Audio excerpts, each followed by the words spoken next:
Alhamdulillah minasyaitonir rajim. Bismillahirrahmanirrahim. Ila hadratin nabiyil mustafa habibina wa syafi'ina sayyidina Muhammad sallallahu alaihi wasallam wa ala alihi wa ashabihi wa tabi'in wa ulama ahli sunnah wal jamaah khususan an-nahdiyah wa khususan ila hadrati Syekh Imam Jalaluddin As-Suyuti wa thumma ila hadrati Syekh Imam Jalaluddin Al-Mahalli wa thumma al-alif Safsaf bin Majah wa thumma bi barakati Ummul Quran hadiyatan ila muwaqqif hadzal kitab Syairullah al-Fatihah. Asyaitonir rajim. Bismillahirrahmanirrahim. Alhamdulillahi rabbil alamin. Ar-Rahmanir Rahim. Maliki yaumiddin. Iyyaka na'budu wa iyyaka nasta'in. Ihdinas siratal mustaqim. Siratal ladzina an'amta 'alaihim ghairil maghdubi 'alaihim waladdallin. Kemarin sampai ayat berapa? Ayat 47, 42. Well, 48. 48 ya. 48. Sekarang ayat 40 49 atau 48? 49 ya. A'udzu billahi minasyaitonir rajim. Bismillahirrahmanirrahim. Wa idz najjaynakum min ala fir'auna yasumunakum su'al 'adzabi yuzabbihuna abna'akum wa yastahyuna nisa'akum wa fi dzalikum bala'um mir rabbikum 'adzim. Idz farraqna bikumul bahra wa anjaynakum wa aghraqna ala fir'auna wa antum tanzurun. Nah, dua ayat saja. Bismillahirrahmanirrahim. Ayat 49 ya. Wa idz najjayna, ayat bermakna tegese wazkuru dan ingatlah idz najjaynakum, tatkala menyelamatkan Allah kepada kamu semua. Ini kepada siapa yang diselamatkan ini? Tentu umatnya Nabi Muhammad. Bukan, ini kan cerita Bani Israel, Nabi Musa. Aba'akum, artinya bapak-bapak kamu semua. Jadi ingatlah wahai kamu semua, itu kepada kaumnya Nabi Musa. Karena apa? Nabi Musa kan dikejar-kejar, diselamatkan, itu namanya dikejar-kejar oleh Fir'aun dan bala tentaranya. Itu dikejar-kejar gara-gara Nabi Musa ini diusir.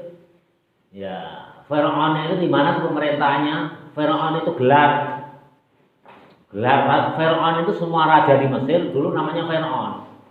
Nah, pada waktu zaman Nabi Musa ini namanya Ramses. Nah, itu pemimpinnya sangat arogan, sangat tidak adil. Ya. Kalau zaman Nabi Yusuf, Fir'aun juga, tapi adil. Nah, maka Nabi Yusuf dengan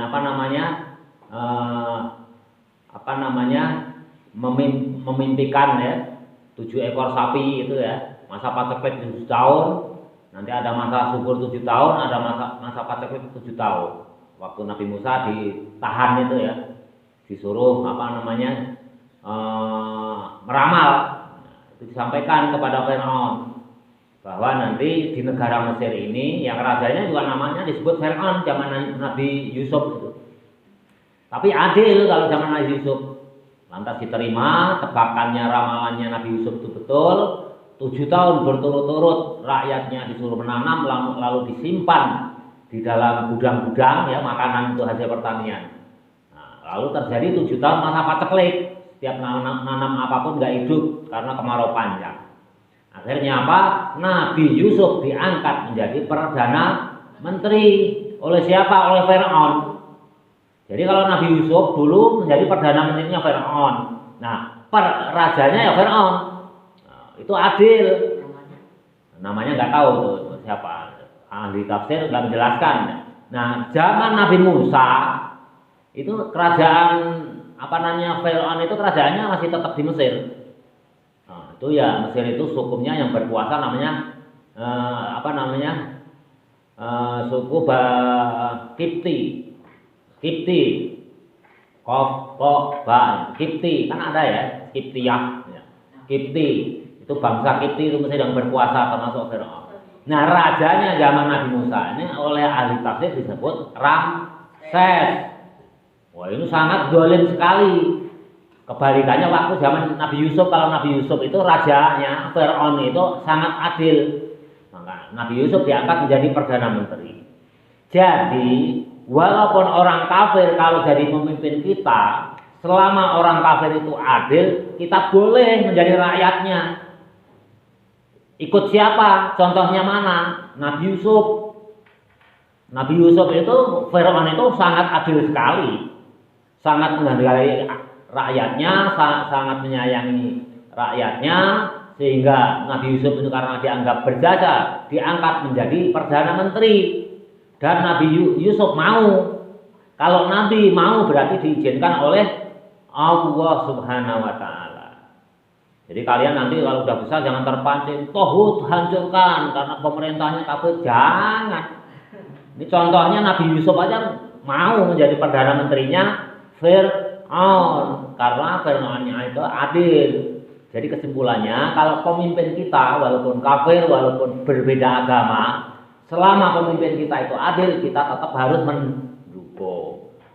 Beda zaman Nabi Musa, Firaunnya itu yang nama Ramses itu sangat keji. Karena dia dari bangsa Kipti, sedangkan Nabi Musa itu dari bangsa Israel, pendatang. Orang Israel itu selalu dimusuhi oleh Firaun yang namanya itu Ramses. Nah, pada suatu hari Nabi Musa ini memisah. Ada orang keturunan dari Kipti, keturunannya Firaun, ya keturunan Ramses, gelut sama orang Bani Israel. Masih anak-anak ini, masih remaja, gelut. Nah, dipisah sama Nabi Musa.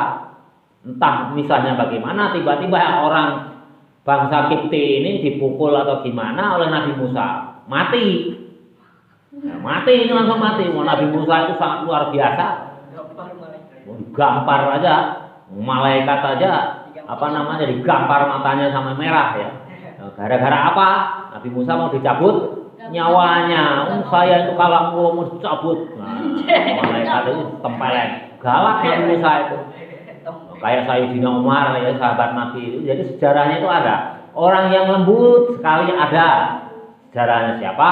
Abu Bakar As-Siddiq. Orang yang keras tapi benar di jalan Allah. Contohnya siapa? Nabi Musa, Sayyidina Umar bin Khattab. Suatu saat ya, sahabat Abu Dzar Al-Ghifari ini istrinya itu cerewet sekali ini. Abu Dzar Al-Ghifari ini cerewet nih.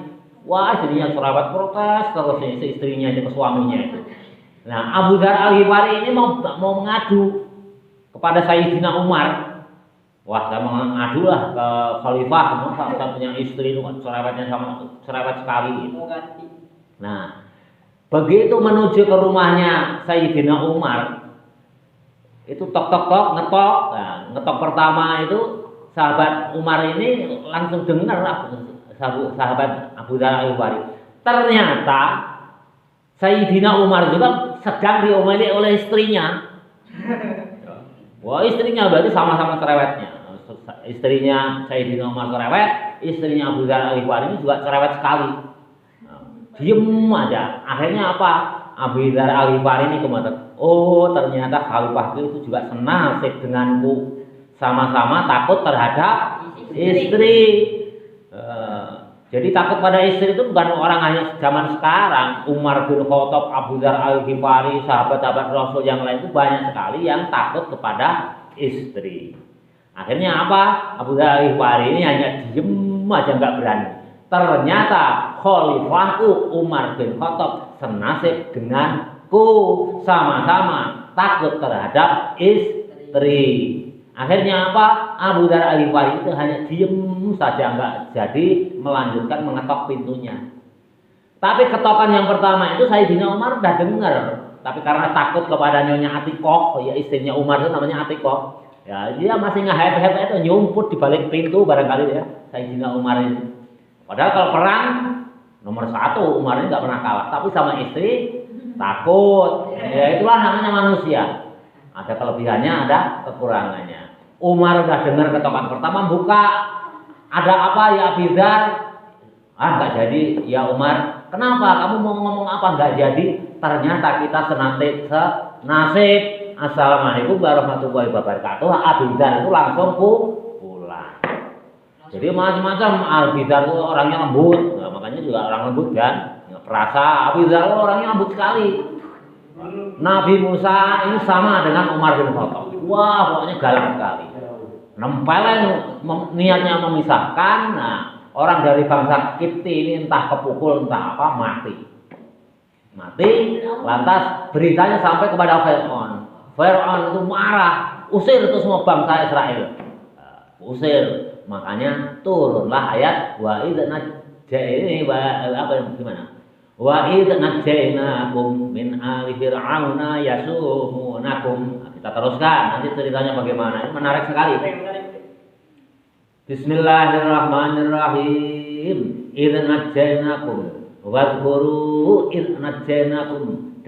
Dan ingatlah idh najaynakum. Tatkala aku menyelamatkan kamu semua. Abaukum artinya bapak-bapak kamu semua. Wal khitabu dan khitabnya, dan mutakallimnya siapa yang berkata? Allah. Wal khitabu khitabnya bihi dengan kum itu ya orang banyak itu siapa? Umatnya Nabi Musa. Wa bima dan sesuatu ba'dahu setelah itnajaina ba'dahu setelah diperingatkan lil maujudina karena keberadaannya fi zamani nabiyina di zamannya Nabi kita. Nah, ini cerita sebelumnya diceritakan oleh Allah. Ingatlah cerita bapakmu. Tuh. Nah, ini terjadi berikutnya itu pada zaman Nabi Musa. Bima dengan sesuatu an'ama yang telah memberikan kenikmatan ala abaihim atas bapak-bapak kamu sekalian, atas nenek moyang kamu sekalian, tazkiron sebagai peringatan lahum kepadamu. Binikmatillahi dengan pemberian nikmat dari Allah Ta'ala liyu'minu supaya beriman.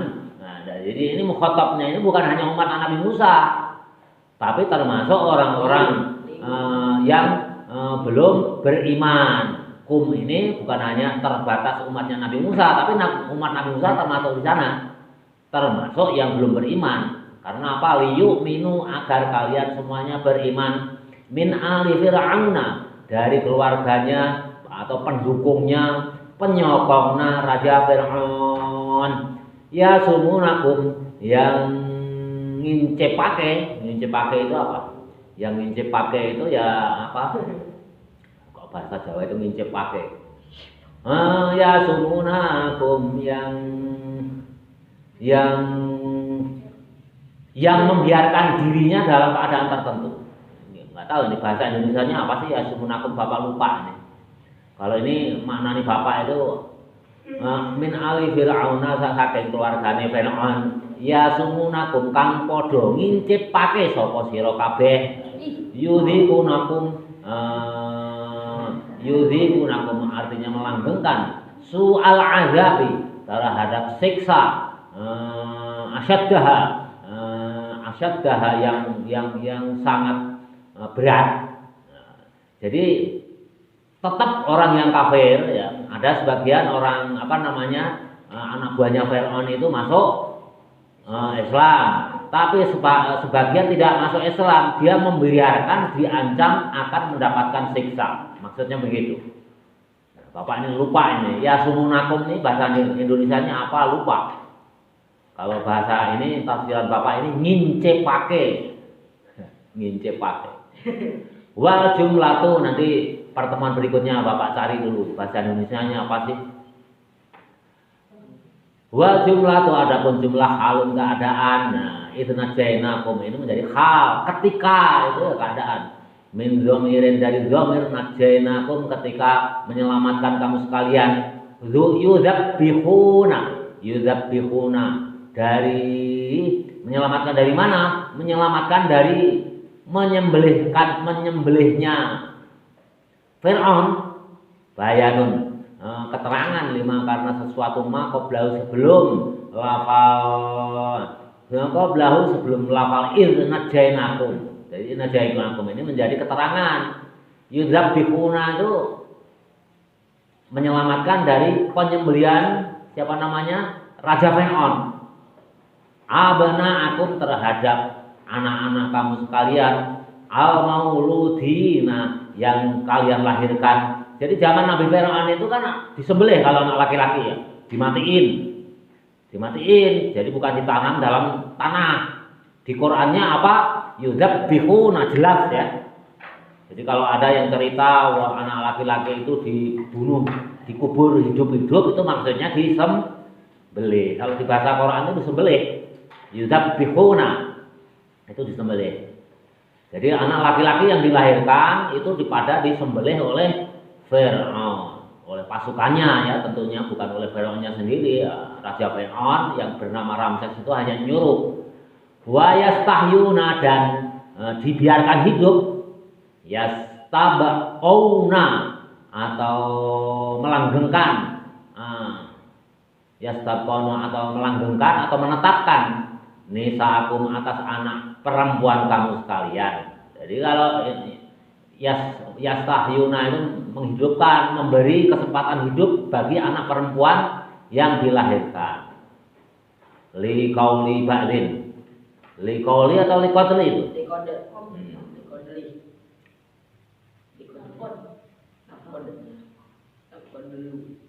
Lakot. Kok nggak nyambung kalau lakot? Lakot ini lamnya kemana? Kalau lakot lamnya nggak ada artinya. Ya. Salah cetak jangan-jangan. Tar. Nah ini yang kayak gini ini bisa dicari keterangannya. Ini nggak ada. Ini hanya asbabul likoli. Harusnya likoli itu. Bukan lakot, itu kamu ganti wawu itu. Oh, gini aja. Kalau lakot lamnya kok misah. Li ba'din kan harusnya disambung kalau li ba'din. Ini misah. Li qauli ba'din, betul li qauli ba'din. Li qauli itu bukan lakot tapi li qauli, dalnya diganti wawu. Salah cetak, itu yakin seyakin-yakinnya Bapak ini salah cetak. Kalau lakot lamnya kemana? Ikut kemana? Ini soalnya ini ada kahin, kahanah, itu kahanah itu ahli nujum. Liqauli ba'dil kahanati. Liqauli ba'dil kahanati. Orang anak laki-laki disembelih. Kalau anak perempuan dibiarkan hidup. Wa yastahyuna. Ayat di mana yastaba'una. Itu melanggengkan, memberi kesempatan untuk hidup. Nisa'akum anak perempuan kamu semua. Liqauli ba'din, liqauli karena ucapan ba'dil kahanati, sebagian dari ahli nujumnya Fir'aun. Berarti liqauli itu dalnya ganti wawu. Boleh itu. Bapak tanggung jawab. Itu salah cetak. Yang namanya percetakan bisa aja, karena kalau lakot lamnya misah ba'dil kahanati ya gimana nggak nyambung. Tapi kalau liqauli kok nyambung. Liqauli ba'dil kahanati karena ucapannya sebagian ahli nujumnya Fir'aun lahu kepada anak laki-laki dan anak perempuan. Lahu kepada anak yang akan dilahirkan tadi. Ya. Inna mauludan sesungguhnya tahun ini akan dilahirkan yuladu anak yang dilahirkan fi Bani Israil dari Bani Israil. Yakunu ada anak sababan yang menyebabkan lidhahaba malkika karena hilangnya kekuasaanmu. Zahaba itu kan pergi. Apa mang? Lidhahabi malkika karena lidhahabi malkika menyebabkan perginya kekuasaanmu atau hilangnya kekuasaanmu, kan sama kan? Zahabaya yazhabu zahban itu arti kata dasarnya yang paling terkenal itu pergi. Tapi di sini kan sama aja sih, jelas juga. Ini namanya lafal mustarak, lafal yang banyak artinya. Bisa pergi, bisa hilang. Nah di sini ini artinya li zahabi malkika, yang menyebabkan hilangnya kerajaanmu, wa fi dzalikum, dan yang demikian itu semua azabun siksa, awil injai atau pembalasan. Jadi ahli nujumnya Fir'aun ini ngasih tahu ke Fir'aun nanti tahun ini akan lahir bayi dari Bani Israel yang menyebabkan akan hilangnya kekuasaanmu. Makanya dari Bani Israel khususnya, tapi yang dibunuh itu sebetulnya bukan dari Bani Israel semua. Pokoknya yang lahir tahun itu, entah itu dari bangsanya sendiri Kipti maupun Bani Israel ya, terutama yang laki-laki itu disembelih, yang perempuan biarkan hidup. Nah itu memang Qur'annya gitu ya, Qur'annya itu gitu, disembelih bukan dikubur hidup-hidup ya, disembelih hidup-hidup, itu yang betul. Kalau selama ini kalau cerita Nabi Musa itu dikubur hidup-hidup berarti salah, karena di Qur'annya dijelaskan itu zabihuna, jelas ya. Jadi udah diingatkan, Fir'aun itu diingatkan oleh ahli nujumnya. Jadi luar biasa, ahli nujum, tukang tenung itu ada, ahli nujum itu. Tapi kalau kalian santet itu juga ada.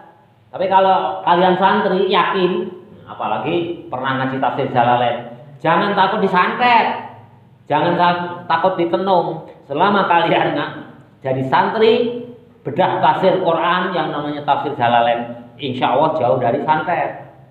Itulah berkahnya orang belajar yang dikarang oleh ulama.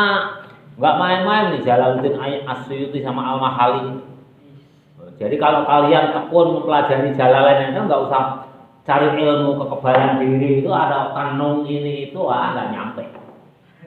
Kalian diselamatkan oleh Allah Subhanahu wa taala sebab disebabkan oleh jahnya karomahnya imam dua ini. Jadi orang udah mati itu masih bisa memberikan karomah kepada kita. Kita bukan minta, tapi karena kalian senang terhadap kitabnya dua syekh ini, Allah menurunkan kasih sayang kepada kalian. Kalau ada apa-apa itu kalian, terutama untuk santet, ilmu santet ya, kalian itu diselamatkan oleh Allah. Karena kalian mencintai kitab ini ya. Makanya Bapak kan selalu tawasul ya, kirim Fatihah sebelum ngaji itu kepada pengarang kitab, kepada yang mewakafkan kitab. Yang mewakafkan kitab itu pahalanya besar. Tiap mengaji apa?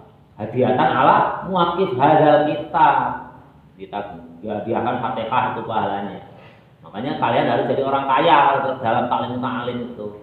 Setelah kaya, belilah kitab sebanyak-banyaknya, kirimkanlah ke pesantren. Ya, seperti yang mewakafkan kitab tafsir Jalalain ini. Itulah maksudnya, hendaklah kalian bekerja ya, mencari ilmu yang benar-benar, bekerja keras menjadi orang kaya untuk beli kitab sumbangan kepada pesantren. Itu namanya la linafsi wa hawahu, bukan untuk dirinya sendiri ya. Nah, itu luar biasa. Jangan khawatir santri itu wah santet ini itu. Kalau kalian belajar tafsir ini itu apalagi rajin baca Quran ya. Rajin baca Quran itu udah terhindar. Apalagi bedah isinya Al-Quran. Itu lebih bagus lagi. Nah, itu diingatkan oleh ahli nujum itu ada. Ya. Kan waktu Fir'aun itu ahli tukang sihirnya apa? Mengeluarkan tali jadi ular kan gitu. Terus Nabi Musa disuruh melepaskan tongkatnya jadi ular yang lebih besar. Itu memang ada gitu. Memang ada. Peninggalan itu ada. Bapak juga punya peninggalan kakek moyang itu. Yang dulu konon dipakai berjuang zaman perjuangan berupa Pak Keris. Kakek saya itu juga sakti, kakek bapak itu. Dulu ceritanya mondok di Jamsaren. Ini kisah nyata, kisah kakek bapak ini. Mondok pesantren di Jamsaren. Jamsaren itu di Solo kota. Nah itu. Kalau dulu kan orang suka ngelewat. Tahu ngelewat nggak? Ngeliwat itu masak nasi pakai apa? Pakai katel, ya. Pakai katel atau panci, ya itu kan ditutup katel ya dulu. Katel tahu nggak? Tahu ya, itu ditutup kan gitu. Nah itu sering namanya Mbah Zaid kakek bapak itu. Namanya Kiai Zaid ini masih belajar, masih remaja tentunya. Masak nasi, itu ya namanya orang ini nasi. Santri dulu itu paling ikan asin, garam, sambal gitu kan. Nah pas lewat itu ada orang Banten nakal ya, namanya nakal itu dari dulu sampai sekarang. Orang yang iseng itu ada. Kalau santri itu ya iseng lah, jangan disebut nakal. Nah pas masak nasi tutup katel itu dibuka sama orang Banten itu. Nah itu yang cerita bapak saya, bapaknya bapak, pamannya bapak juga cerita. Bapaknya bapak cerita, pamannya bapak itu adiknya bapak itu dua orang ceritanya sama. Dibuka tutupnya itu belum matang, itu dikentutin itu katelnya terus ditutup lagi. Nah, kira-kira bagaimana yang terjadi? Bau apa? Ya itu terjadi. Namanya Mbah Bahran, bapaknya Bu Haji cerita. Mbah Wawi ini adanya Mbah Bahran juga cerita. Mbah Kiai Musa Yaidi juga cerita hal yang sama. Cerita ke bapak dulu gitu. Kakekmu itu di sana itu ditutupin. Ya, tentunya kan apa? Liwatnya itu bau tai, bukan hanya kentut lagi. Kentut itu kan langsung hilang kalau ditutup ngekap jadi bersatu dengan nasi. Sekali, dua kali itu dibiarkan. Sekali dua kali dibiarkan. Nah, setelah ketiga kali kakek bapak itu namanya Mbah Jaid remaja itu marah. Masuk ke kamarnya, buka petinya, ngambil kerisnya itu panjangnya segini, dimasukin kepada ping-pingnya itu, selep, dimasukin ke ping-ping, ke daging ping-ping itu, selep, nggak berdarah, nggak apa, masuk aja, selep. Nah pada hari ini kerisnya itu ada di bapak, makanya bapak itu punya kerisnya Mbah Zaid sakti, tapi ya bapak nggak sakti, nah, karena keris itu kan benda mati. Namanya apa kalau orang Jawa bilang? Gaman senjata. Kalau bahasa Jawa itu apa? Gaman itu gegemannya iman. Jadi bukan karena kerisnya. Tongkat Nabi Musa seandainya dipegang kamu pun nggak akan sakti, ya. Karena nabinya itu Nabi Musanya itu. Nah ini kerisnya Mbah Jaid. Mbah Jaid itu orang alim. Ya kalau dipegang bapak ya bapak nggak sakti. Nah, kalau kena kuku ya berdarah lah gitu. Itu zaman perjuangan. Jadi orang sakti itu bukan hanya zaman Firaun aja gitu. Dari dulu itu banyak orang sakti itu, ahli nujum, ahli sihir, itu banyak. Ya, hanya zaman era modern ini perubahan zaman sudah mulai berkurang. Santet kalah dengan HP. Ya. Kalah sama HP. Coba kalian buka nanti HP, googling cara menangkis ilmu santet. Nah, di HP ini di Google ada bebek, itu ada ya. Ada. Zaman udah berubah. Ya itulah akhir zaman, ya nggak apa-apa. Jadi luar biasa. Jadi ahli nujumnya Nabi Musa Raja Firaun itu luar biasa. Pak, kalau Raja Firaun zaman Nabi Yusuf kan adil. Ya. Jadi kalau kalian nanti misalkan punya kepala desa atau kepala apapun, dia bukan orang Islam, apalagi orang Islam ya. Yang bukan orang Islam ya, selama adil kalian harus tetap taat. Ati Allah wa ati Rasul wa ulil amri minkum. Dalilnya mana? Ini Quran. Zaman Nabi Yusuf itu jadi perdana menteri. Sedangkan rajanya namanya Fir'aun. Itu orang kafir. Boleh ya. Jadi kalau kemarin heboh ya waktu beberapa 5 tahun yang lalu lebih ya, pemilihan gubernur DKI itu itu namanya politik, udah dicampur aduk kepentingan. Tapi sebetulnya pemimpin kalian orang kafir pun boleh. Tapi sebaik-baik pemimpin kalau orang Islam kan dia tentunya orang Islam. Tapi kalau seandainya kepepet sekali ya nggak bisa dihindari. Ya apa boleh buat, kita harus taat, senang nggak senang harus taat selama pemimpin itu adil. Kecuali kalau nggak adil ya siapapun pemimpinnya kita jangan taat ya. Makanya kalau ada orang menghina presiden, tohut ini itu, wah itu belum tahu ilmunya atau ilmunya sepotong, belum pernah bedah tafsir Al-Qur'an. Makanya kalian beruntung. Bismillahirrahmanirrahim, terusin jadi kemana-mana.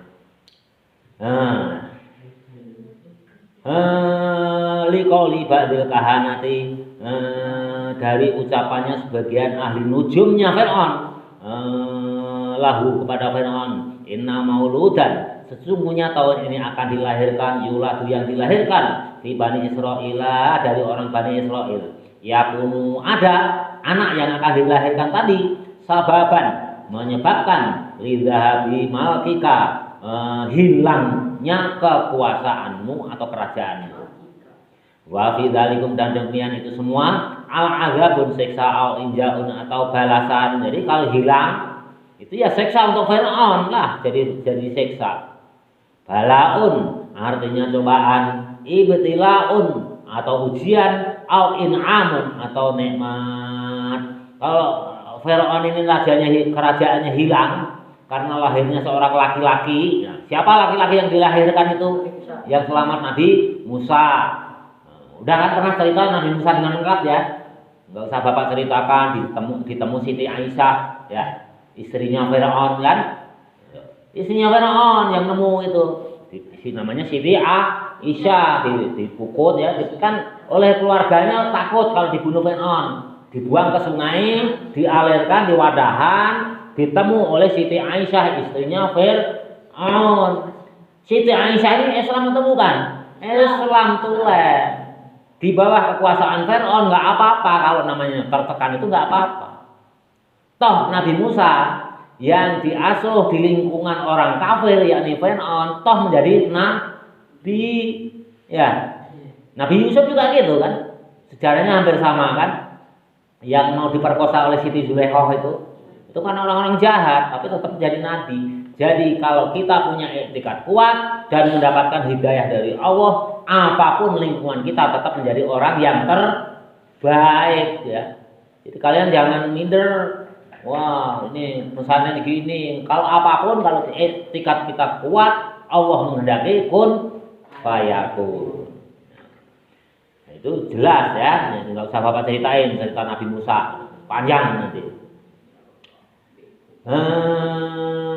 Jadi bisa kalau yang menjadi siksa, menjadi bala, ujian itu untuk Fir'aun. Tapi kalau untuk menjadi kaumnya Nabi Musa, dan Nabi Musa itu menjadi nikmat.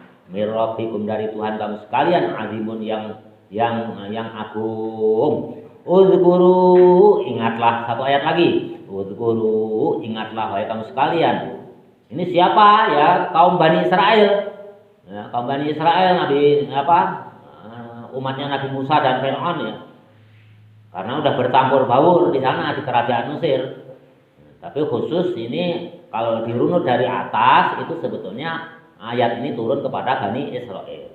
Wuzkuru, ingatlah wahai kamu sekalian, iz faraqna, tatkala aku membelah lautan, kata Allah. Wazkuru, dan ingatlah kamu sekalian, iz faraqna, tatkala aku Allah membelah lautan. Falakna artinya membelah, bikum untuk kamu sekalian, bisa babikum karena sebab kamu semua. Ya, bikum itu siapa? Untuk umatnya Nabi Musa. Bisa babikum karena sebabnya kamu semua. Sebabnya apa? Nabi Musa beserta pasukannya, beserta umatnya dikejar-kejar oleh tentaranya Fir'aun untuk dibunuh, dimusnahkan, diusir dari negara Mesir. Dari negara Mesir. Negara Mesir itu gelarnya apa? Fir'aun. Kalau kalau ada juga yang Kaisar. Kaisar itu di kerajaan mana? Romawi. Terus ada juga yang Kisra. Kisra itu apa? Di kerajaan mana? Najasi apa? Persia. Ada juga Tobaan. Tobaan itu apa? Bayang-bayang atau mengikuti. Itu dari zaman, itu negara zaman, itu dari dulu sudah ada kerajaan. Nama rajanya, gelar rajanya itu Tobaan. Tobaan itu mengikuti atau bayang-bayang. gitu. Jadi macam-macam. Kalau di Yogyakarta apa? Sultan. Di Cirebon apa? Kasunanan atau Kasultanan? Kasultanan ya? Sultan. Nah, itu sama. Jadi kalau dulu nggak ada. Kalau di Ethiopia An-Najsi. Ethiopia itu An-Najsi. Ada juga. Kalau di kadang-kadang terbalik dengan di Persia. Di Persia itu apa? Rajanya Kisro. Agamanya Majusi. Majusi itu yang disembah apa? Api. Api itu disimpan di tiang yang sangat tinggi disebut Manaro. Datang ke Indonesia menjadi menara. Itu aslinya dari tradisi Yahudi. Dari orang kalau Yahudi Majusi. Dari orang Majusi dulu itu kalau menyembah api disimpan di Manaro namanya. Tinggi sekali. Karena kerajaan Persia kalah oleh khalifah siapa itu? Kekhalifahan siapa itu? Nanti dilihat di sejarah Islam. Kalah, akhirnya terjadi pernikahan dengan Islam. Nah, apinya diturunkan, dipadamkan, Manaronya diadopsi oleh orang Islam menjadi menara. Jadi jangan nanti kamu sedikit-sedikit ngutip hadis man tasyabbaha biqaumin fahuwa minhum. Barang siapa menyerupai satu kaum kafir, maka kalian termasuk orang kafir. Salah, bukan begitu. Menara itu milik Majusi kafir, tapi kita adopsi. Nah, makanya ngaji itu ya detail, jangan lugatnya man tasyabbaha biqaumin. Ngajinya belum tutup kalau orang Jawa bilang itu. Jelas ya? Macam-macam aja. Pokoknya jadi santri itu yang bijaksana, tawasud, sabar, tengah-tengah, jangan fanatik. Ya kalau fanatik itu ya hancur. HTI dibubarin, ya.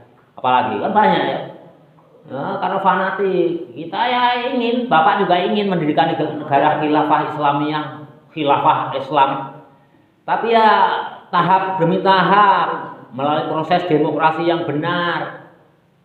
Kalau kalian merebut kekuasaan namanya makar. Makar itu melawan. Kalau melawan berarti bertentangan dengan dalil Al-Qur'an. Ati'ullaha wa ati'ur rasul wa ulil amri minkum. Ya udah sesuai tahapan aja, nanti kalau waktunya menang udah pasti suatu saat pemerintahan khilafah itu pasti ada. Itu janji Quran. Allah tidak akan mengkhianati janji. Hanya kita harus sabar. Nggak tahu nanti apakah 100 tahun lagi, 200 tahun lagi, ya terserah Allah. Kita hanya mengusahakan. Bagaimana cara mengusahakannya? Tahap demi tahap sesuai konstitusi negara yang ada di negara Republik Indonesia. Jangan mentang-mentang di Quran itu ada negara khilafah, kita harus pemerintahan Islam. Ya silakan aja mereka berkata gitu, tapi kita jangan ikut-ikutan. Karena dalil yang lain juga ada. Taatilah Rasulmu, siapa lagi? Ati'ullaha wa ati'ur rasul. Taatlah kepada Allah, pada Rasul dan pemimpinmu, pemerintahanmu. Jadi hadis itu dalil itu jangan satu dicomot aja, jangan. Semuanya dikumpulkan.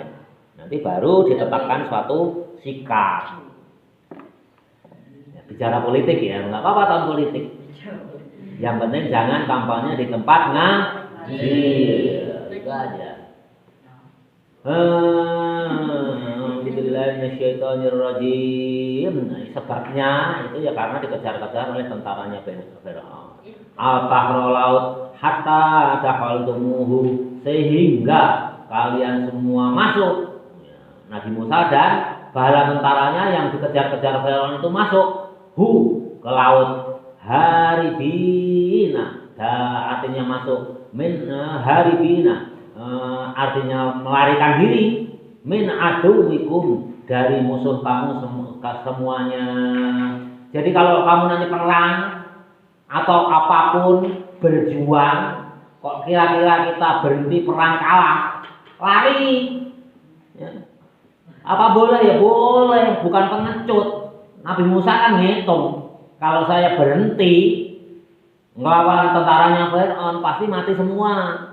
Makanya lari, kepepet udah sampai di pinggir pantai, ke laut, kepepet udah nggak bisa lari lagi. Akhirnya apa? Allah memerintahkan, wahai Musa, tongkat yang ada di tanganmu itu hendaklah kau pukulkan, niscaya akan tertolong. Nah, diingatkan, dua dipukulkan gitu, laut itu terbelah. Terbelah. Nabi Musa lari dengan bala tentaranya, dikejar oleh tentara Firaun. Ada ahli tafsir sebagian mengatakan, Nabi Musa ini nabi ya, namanya nabi kan mendapatkan wahyu dari Allah. Pas kebetulan waktu itu Nabi Musa mengendarai kuda itu betina. Firaun ya walaupun Firaun orang pintar sekali, ini Ramses ini pintar sekali. Pintar di atas rata-rata. Kalau nggak pintar ya nggak jadi raja ya. Nah, tapi namanya manusia, ya namanya mau celaka ya dari manapun datangnya ya ada aja jalannya. Yang dikendarai itu kuda jantan yang sangat kuat-kuat. Namanya orang perangan biasanya kudanya jantan ya. Yang kuat-kuat yang dipilih. Yang kuat berarti jantan. Nabi Musa pintar. Kalau kuda jantan itu nggak bisa melihat kuda betina, pasti dikejar terus. Terus saja. Nabi Musa pintar, mungkin mendapatkan wahyu dari Allah, pakai kuda betina. Wah, membelah lautan, lari dengan bala tentaranya. Tentaranya Firaun di belakangnya ngejar dengan mengendarai kuda yang jantan. Ngejar terus, ada air nggak takut.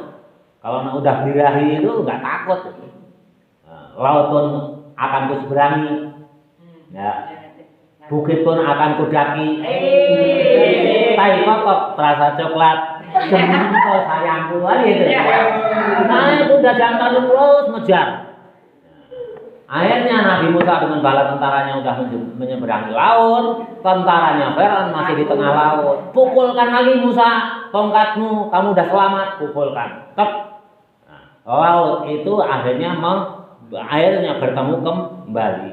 Nah, konon laut ini namanya Laut Merah. Ya. Benar enggaknya wallahu alam karena di tengah sini ada daratan, di sini ada daratan. Ada yang daratan yang menjorok ke laut namanya apa? Palung, betul. Palung. Wah, pintar Bapak ya, masih pintar ya Bapak. Palung ya. Tahu kan? Jadi dikejar oleh tentara Firaun, masuk ke palung, terjepit. Nah, akhirnya ya terjepit semuanya. Allah memerintahkan pukulkan tongkat, terbelah, nyeberang ke sebelah lautan sini. Firaun dari palung itu nyeberang lautan mau ke daratan. Ini sudah keburu bertemu lagi antara dua air yang terbelah tadi. Akhirnya mati. Makanya ahli penelitian Perancis, satu-satunya peneliti yang meneliti mumi yang ada di Mesir itu, ada salah satu mumi itu yang rasanya asin, yang mengandung garam. Ada yang salah satu mumi itu yang rasanya asin mengandung garam. Itu kemungkinan besar itu Firaun yang mengejar Nabi Musa yang ditenggelamkan di Laut Merah. Ada di sana itu peneliti Prancis itu yang menemukan mumi. Jadi raja-raja Firaun itu semuanya banyak sekali, enggak semuanya ya, wallahu alam apakah semua atau enggak, tapi banyak sekali yang diawetkan dan masih ada sampai sekarang. Di mana? Di Mesir sana. Nah, salah satu dari mumi itu ada yang ada kandungan garamnya. Artinya apa? Terasa asin. Siapa yang menemukan? Ilmuwan asal Perancis. Nah, itu kemungkinan kalau Bapak meyakini kalau itu betul mengandung garam, ya itulah Firaun sezaman dengan Nabi Musa. Jelas ya, masih ada. Itu ditolong, diingatkan oleh Allah. Hatta dahal tumuhu, sehingga kalian semuanya masuk ke laut haribina, karena lari min aduwikum, dari musuh kamu sekalian. Jadi kalau kalian nanti misalkan jihad fisabilillah mengalami perang, kalau kira-kira kalah ya jangan diteruskan, mending lari, menyelamatkan diri dulu. Apakah boleh? Boleh. Contohnya siapa? Nabi Musa. Ya, Nabi Musa, karena kalian bukan nabi, nabi aja lari kok, menyelamatkan diri kok ya. Min aduwikum fa anjaynakum, Panjainakum, maka aku menyelamatkan, aku Allah kum kepada kamu semua, minal gharqi, dari tenggelam. Nah, itu dari tenggelam, lautnya dibelah. Nah, ini bukan cerita khayal Quran ya. Wa aghraqna, Wa aghraqna dan kemudian kelelem apa? Tenggelam. Wa aghraqna dan kemudian tenggelam ala fir'auna, ahlinya Fir'aun. Artinya apa? Fir'aun dan bala tentaranya.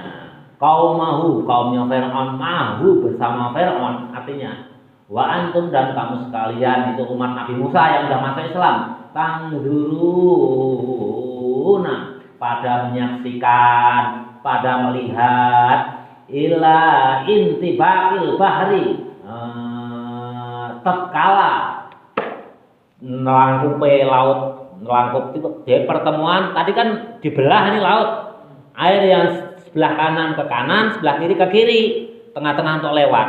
Nah, Nabi Musa itu setelah nyampe pantai itu menyaksikan, tangdurun menyaksikan kedua air laut itu menenggelamkan Firaun dan bala tentaranya, menenggelamkan. Nah, makanya kalian udah pernah nonton belum film Ten Commandments? Nah, itu tenggelam bener tuh, kayak beneran itu Ten Commandments. Tuh. Alhamdulillah Bapak belum pernah, ya hanya katanya aja. Katanya ada di film Ten Commandments itu, tapi Bapak belum pernah nonton ya. Nah, jadi ini bukan cerita khayalan ya, ini cerita Quran. Wa aghraqna dan tatkala ditenggelamkan dan kemudian ditenggelamkan ala Fir'aun, ahlinya Fir'aun. Kaumahu artinya kaumnya Fir'aun, ma'ahu bersama Fir'aun. Wa antum tangdurun dan kamu sekalian ikut menyaksikan ila intibaqil bahri, tatkala bertemunya apa? Ya bertemunya antara dua sisi air tadi. Kalau bahasa kita Bapak ini maknanya nalangkupe bahri laut. Jadi dua pertemuan ya, sisi kanan kiri bertemu lagi. Itu nelangkup. Enggak tahu kalau bahasa Sundanya nah. Teuing gitu kan, enggak tahu teuing. Nelangkupe laut alaihim atas kamu semuanya. Wa'id wa'adna dan tatkala musuh kita wa'id wa'adna lan tatkalane kok lompat benar. Oh udah, wallahu a'lam bis. Jam berapa itu?